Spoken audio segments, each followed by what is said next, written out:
Welcome to my YouTube channel MLT. आज हम haematopoiesis के बारे में पढ़ेंगे। हिमेटोलॉजी में हिमेटोपोइसिस के टॉपिक के बारे में समझेंगे।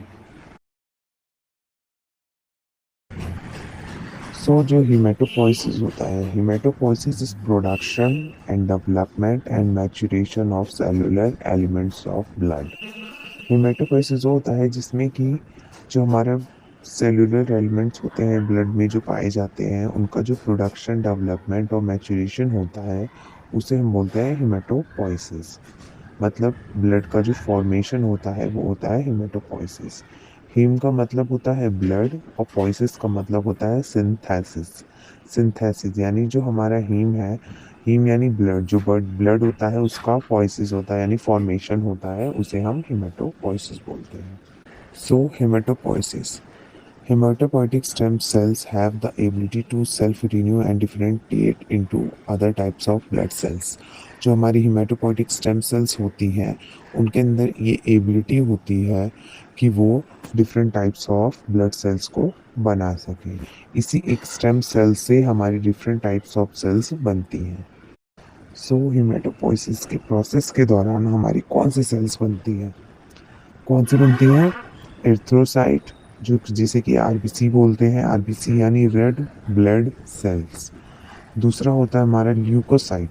ल्यूकोसाइट का मतलब होता है डब्ल्यूबीसी यानी white blood cell. And third होता है हमारा थ्रोम्बोसाइट। थ्रोम्बोसाइट को हम प्लेटलेट बोलते हैं। ये जो थ्री टाइप्स ऑफ सेल होती है, ये हमारी सिंगल हेमेटोपोइटिक स्टेम सेल से बनती है।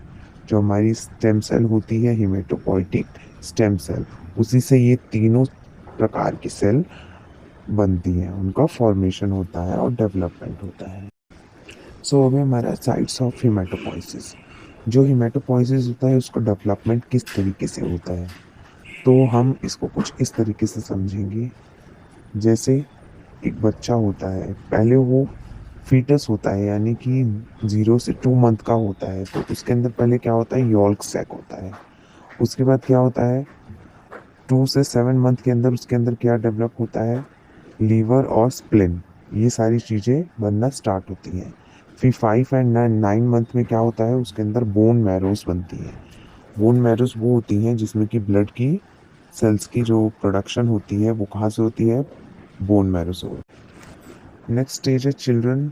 जब वो चिल्ड्रन हो जाता है तो उसके अंदर सारी टाइप्स की जो बोन होती है, ऑल बोन मैरोस, जो ऑल बोन होती है वो सारी बन जाती है। एडल्ट तक क्या होता है, उसकी जो sternum, ribs, vertebra, skull, sacrum, pelvis और फीमर एंड्स यानी सारी बोन्स बन जाती हैं।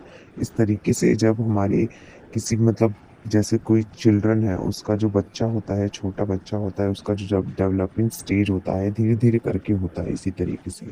तो इसी टाइप से जो हमारा हिमेटोपोइसिस का जो स्टेम सेल है, इस तरीके से डेवलप होता रहता है। उसके बाद फिर हमारी सेल्स को उसको सेल्स में कन्वर्ट कर देता है। जैसे वो डब्ल्यूबीसी बन जाएगा, या तो आरबीसी या तो प्लेटलेट। इसी टाइप से स्टेम सेल्स का भी, जो हमारी ब्लड सेल्स होती हैं, इसी तरीके से उनका भी डेवलपमेंट स्टेज होता है, उसकी फॉर्मेशन होती है। Formation of blood sales. जो हमारा ब्लड सेल्स होती हैं, जो हमारी लाल रक्त कोशिकाएं होती हैं, उनका जो निर्माण होता है किस तरीके से होता है। All the various types of blood cells are produced in the marrow arise from a single type of cell called multipotential stem cell।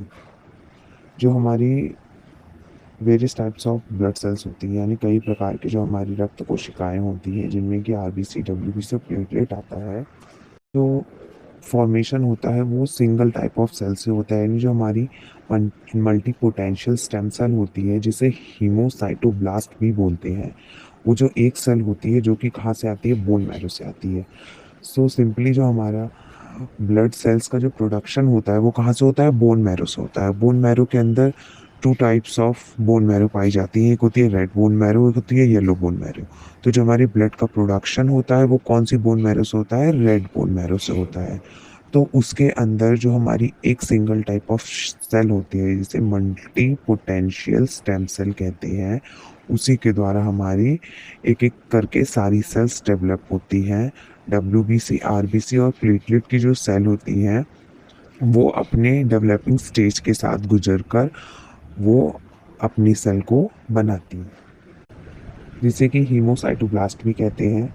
और जो हमारी हिमेटोपोइटिक स्टेम सेल होती है, जो सिंगल सेल होती है जिससे कि हमारा सारी सेल्स बनते हैं, उनको 2 टाइप्स में डिवाइड किया गया है। पहला है myeloid progenitor and lymphoid progenitor. ये है हमारा हिमेटोपोइटिक स्टेम सेल। जो हमारा हिमेटोपोइटिक स्टेम सेल होता है वो फर्दर 2 पार्ट्स में डिवाइडेड होता है। पहला होता है हमारा माइलोइड प्रोजेनिटर, दूसरा होता है लिम्फोइड प्रोजेनिटर। जो हमारे ब्लड सेल्स बनते हैं वो 2 पार्ट्स में डिवाइडेड होकर बनते हैं, अलग अलग प्रोजेनिटर्स में।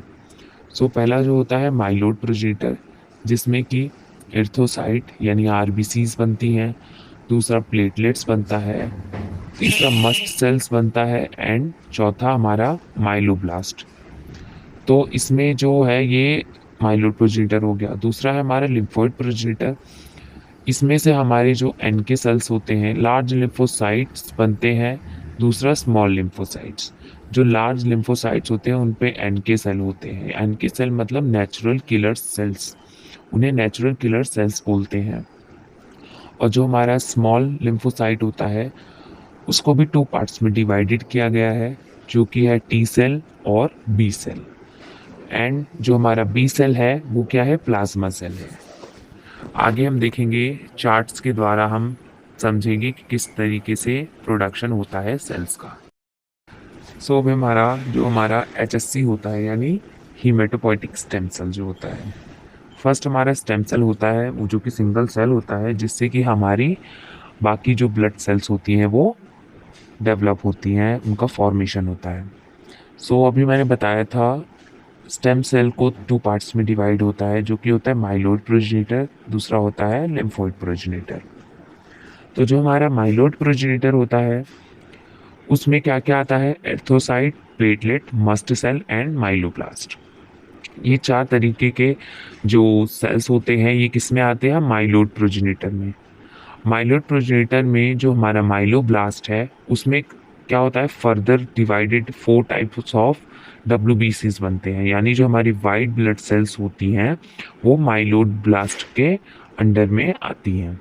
तो पहला क्या है हमारा, न्यूट्रोफिल, दूसरा स्नोफिल, तीसरा monocyte and fourth is basophil. ये तो हो गया हमारा माइलोइड प्रोजेनिटर। इनके अंडर में इस तरीके से सेल्स हमारे डेवलप होते हैं, इनका फॉर्मेशन इस टाइप से होता है। और सेकंड है हमारा लिम्फोइड प्रोजेनिटर, जिसमें कि क्या बनता है, लार्ज लिम्फोसाइट बनता है। लार्ज लिम्फोसाइट बनता है और दूसरा क्या बनता है, जो लार्ज लिम्फोसाइट होता है वो एनके सेल्स होते हैं, यानी जो नेचुरल किलर सेल्स होते हैं वो होते हैं ये। दूसरा है हमारा small lymphocyte. Small lymphocyte further 2 parts में डिवाइडेड होता है। कौन से सेल्स बनते हैं, T cell and B cells. तो ये हो गया हमारा माइलोइड प्रोजेनिटर और लिम्फोइड प्रोजेनिटर में कौन से सेल्स का डेवलप होता है, क्या मतलब कौन से सेल्स की फॉर्मेशन होती है इसमें, ये हमने देखा। अब इसमें जैसे एर्थोसाइट है, एर्थोसाइट यानी आरबीसी। तो जो आरबीसी बना है इसका भी एक डेवलपिंग स्टेज होता है। जैसे मैंने साइट्स ऑफ हीमेटोपोइसिस दिखाया था, यानी वो पहले बच्चा होता है, नॉर्मल फीटस होता है, उसके बाद फिर धीरे धीरे उसमें लीवर, स्प्लेन, इन सब की डेवलपमेंट होती है, फिर बोन बनता है। उसी टाइप से जो हमारी तो हमारा क्या है, erythrocyte, RBC, platelet, mast cell, myeloblast. जो हमारा एर्थोसाइट होता है वो कैसे बनता है, उसमें जो डेवलपिंग स्टेजेस होते हैं वो भी आते हैं, उसके बाद हमारा बनता है एर्थोसाइट। और वैसे ही प्लेटलेट्स बनती हैं, माइलोब्लास्ट के सेल्स बनते हैं और मस्ट सेल्स बनते हैं। लिम्फोइड प्रोजेनिटर के जो लार्ज लिम्फोसाइट, स्मॉल लिम्फोसाइट, ये सब सारे सेल्स किस तरीके से, किस स्टेजेस से डेवलप होकर ये बनते हैं, उसको हम देखेंगे डायग्राम में। ऐसे ही डायग्राम में दिखा होगा, जो एर्थोसाइट जो आरबीसी की सेल्स होती है, पहले हमारा जो होता है स्टेम सेल होता है। स्टेम सेल के बाद जो हमारा बनता है वो बनता है प्रो एर्थोब्लास्ट। उसके बाद हमारा बनता है एर्थ्रोब्लास्ट। उसके बाद बनता है हमारा बेसोफेलिक एर्थोब्लास्ट। तीसरा है पॉलीक्रोमैटिक फिलिक एर्थ्रोब्लास्ट। चौथा बनता है नॉर्मोब्लास्ट। उसके बाद फिर बनता है हमारा रेटिकुलोसाइट, उसके बाद मैच्योर रेड ब्लड सेल्स, यानी जो हमारा मैच्योर रेड ब्लड सेल्स यानी जो एरिथ्रोसाइट होता है वो इस स्टेज पे जाके प्रॉपरली बन जाता है। जो हमारा WBC होता है यानी जो वाइट ब्लड सेल्स होती हैं हमारी, उसमें क्या क्या आता है, न्यूट्रोफिल, बेसोफिल, स्नोफिल, मोनोसाइट और लिम्फोसाइट। तो जो हमारी 4 सेल्स होती हैं, बेसोफिल, स्नोफिल, न्यूट्रोफिल और मोनोसाइट, ये होती है हमारी माइलोइड प्रोजेनिटर के अंडर में, जो माइलोब्लास्ट होता है उसके अंडर में बनती हैं ये 4 सेल्स। और जो हमारा लिम्फॉइड प्रोजेनिटर होता है उसके अंदर हमारी कौन सी सेल बनती है, लिम्फोसाइट सेल्स बनती हैं। तो इसमें स्टेजेस दे रखे हैं कि कैसे कैसे कौन सी सेल्स बनती हैं। सबसे पहले जो होता है हमारा स्टेम सेल होता है, उसी से धीरे धीरे इसी टाइप से हमारी जो माइलोब्लास्ट की जो सेल्स होती है उनका प्रोडक्शन होता है, उनके स्टेजेस इसी प्रकार के होते हैं। इस डायग्राम में आप देख सकते हैं। ऐसे ही हमारा थ्रोम्बोसाइट भी बनता है, यानी जो हमारा प्लेटलेट होता है उसको बोलते हैं थ्रोम्बोसाइट। तो उसमें भी सबसे पहले क्या होता है, स्टेम सेल होता है। स्टेम सेल्स के बाद क्या बनता है, मेगा कैरियोब्लास्ट, उसके बाद मेगा कैरियोसाइट, देन उसके बाद होगा प्रो प्लेटलेट एंड उसके बाद होगा हमारा प्लेटलेट। इसी टाइप से जो प्लेटलेट होती है उसकी डेवलपिंग स्टेजेस होती हैं, उनके नेम्स इसी टाइप से लिखे जाते हैं और फिर हमारा एंड में बन जाता है प्लेटलेट का जो हमारा सेल होता है वो रेडी हो जाता है। इसी तरीके से हमारी जो आरबीसी होती हैं, जो लाल रक्त कोशिकाएं होती हैं, उनका डेवलपिंग स्टेज इसी तरीके से होता है। और हमारी जो डब्ल्यूबीसी होती हैं जो कि माइलोब्लास्ट के अंडर में आती हैं, उनका भी डेवलपिंग स्टेज इसी प्रकार होता है। और हमारी प्लेटलेट्स का जो डेवलपिंग स्टेज होता है वो भी इसी टाइप होता है। वीडियो अच्छी लगी हो तो चैनल को लाइक करें, सब्सक्राइब करें and press the bell icon to get notification. Thanks for watching.